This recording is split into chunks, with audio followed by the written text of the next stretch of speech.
Now, whereas Massachusetts had a more progressive start than Virginia, you also see other colonies, a part of the original 13 colonies, that didn't take off the same way. North Carolina and South Carolina were colonies both founded in 1729. South Carolina was founded almost exclusively as a slave colony. English settlers from British Barbados were in search of land, and their primary goal was to find kind of suitable land for the cultivation of sugar, which was the cash crop in Barbados. The challenge in South Carolina was sugar just simply wouldn't grow. The climate was too intemperate, but another crop grew just both indigenously and abundantly, and that was rice. And so you would see kind of the cultivation of rice in this region, but the English, neither the Native Americans, really knew what to do with the rice. It grew naturally, and no one ever tried to grow it for commercial product. And so the challenge was, how do you take something that is a crop that is suitable for consumption that everyone could use, but yet at the same time, you don't have a labor force that can cultivate it in any meaningful way? Well, this challenge ends up taking place with the importation of Africans to South Carolina. This is why it begins almost exclusively as a slave colony. And in this context, Africans were understanding of the cultivation of rice. In many parts of West Africa, rice is just indigenous to the region. But the challenge that they quickly found was the Africans that were brought as slaves to South Carolina could not grow the rice that was in that colony. It was indigenous to that colony, and it didn't necessarily match the way rice would grow in South Carolina. It didn't match the way it would grow in Senegal or in western parts of Ghana or Nigeria. And so it's here that you begin to see a differing problem that would emerge. The solution was that South Carolina planters would not only purchase slaves that were from Senegal and Senegambia regions of West Africa, but they also bring and import the actual rice strain to America. So virtually every rice strain that we have now in South Carolina owes its home more so to the Senegambia and Senegal region than it does to South Carolina. This map shows you how kind of the transatlantic slave trade worked. And so you would see the importation of Africans from the west and southwest coast of Africa. And they would arrive in differing stations from Bahia, Brazil, where the vast majority of Africans would arrive, to the Caribbean and West Indies and Central America, to a limited number to the United States that would go from roughly about 500,000 to nearly 4 million at the time of the Civil War. And the crops that would come from North and South America would be shuttled back into Europe and different parts of Africa and South Africa. And we see that in this map right here. As you see, from the Americas to Europe and Africa and Asia, there were things such as turkeys and potatoes. There were things such as the tomato and corn, products that were indigenous to North and South America, but now would make its way into Europe and Asia and Africa. And again, from Europe and Africa and Asia, you would get citrus fruits and grapes and bananas, things that were indigenous to these continents, but now found a new home in North and South America. But in South Carolina, planters were willing to pay a much higher price for slaves from rice-growing areas. And you can see it in these advertisements here, where they would say slaves from Sierra Leone. And a lower photo would show slaves that were part of the rice coast. And now, one historian, Daniel C. Littlefield, notes in his book Rice and Slaves, as I had alluded to before, that every strain of rice in South Carolina can trace its roots back to Western Africa. None of the rice cultivated in the state is indigenous to the state anymore. And so we see this push and this pride. The most important thing I might ask you to remember is that it's not that just simply Africans were taken for the brawn, for the slave labor, but they were also taken for their minds, that they had a certain set of knowledge and skill sets and disposition that made them suitable for the cultivation of rice.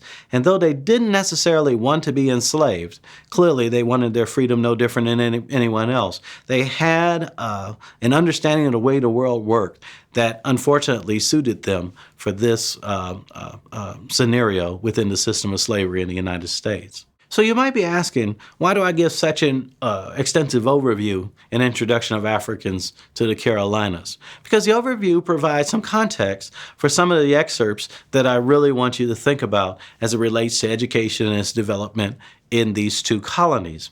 For example, in 1711, South Carolina legislators and authorities stepped in to resolve the controversy over the education of slaves in the region and literacy.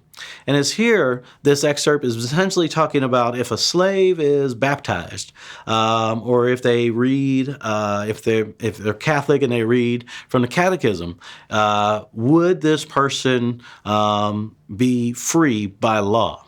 And so what we're seeing here is that a person, the way we've constructed slavery in the United States, at least the abridged version here, because slavery existed for 246 years in the United States, but in these earliest years, they're still trying to develop what does it actually mean, who can and who can't be a slave in this regard. And so the challenge that's being brought up here is at first the language would be someone who would be a Christian couldn't be a slave, but someone who would be defined as a heathen could be a slave.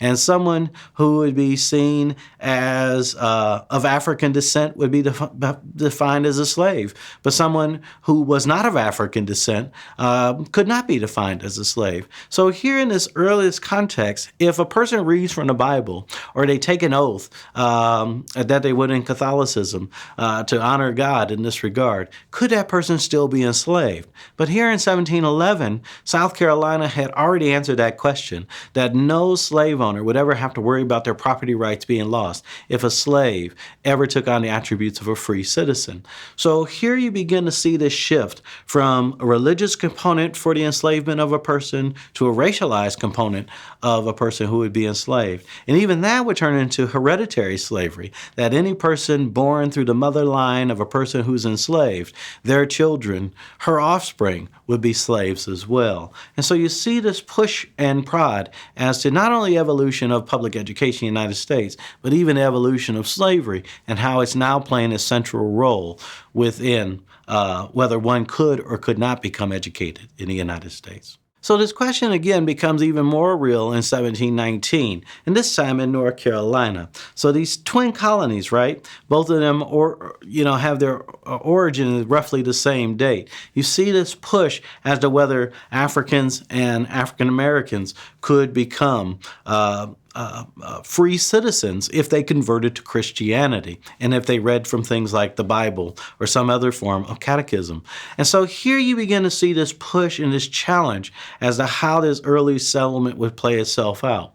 Now, the irony is that every southern state that would adopt the institution of slavery prior to the Civil War would go through these same challenges, whether it was Virginia that would pass a law that would say that a person who would convert to Christianity would no longer be considered as a Christian. They still could remain a slave, whether it was Maryland that would pass a very similar law thereafter. And I've kind of posted a link to where all the other colonies passed those laws during the 17th and early 18th century.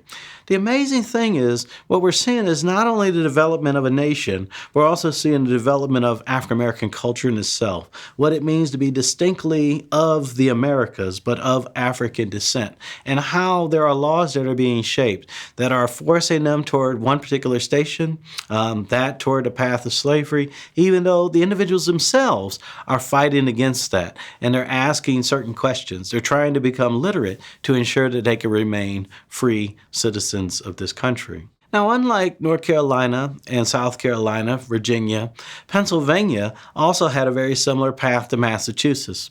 It wasn't quite as progressive as Massachusetts, but Benjamin Franklin, one of our founding fathers, hails from Pennsylvania. And if you read his autobiography, what you begin to see is just a variety of different educational opportunities that were available to youth in this New England region, particularly in Pennsylvania.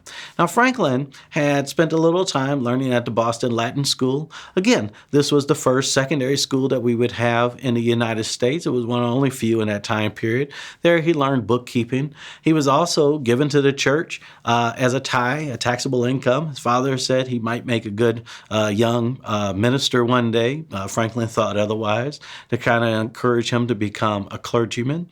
And throughout this whole thing, he also became a He learned the sciences, he learned agriculture, he became both a man of letters, but yet he wasn't a farmer at the same time. What Franklin's autobiography signals for us is how education and schooling varied, not just from one state to another, but also in value from one generation to the next. And so how we think about the developments and systems of schools are very, very important. But we still haven't even gotten to the concept of public education yet. It doesn't really exist in any meaningful way, except maybe in a handful of pockets of our colonies. But that will be for our conversation next time.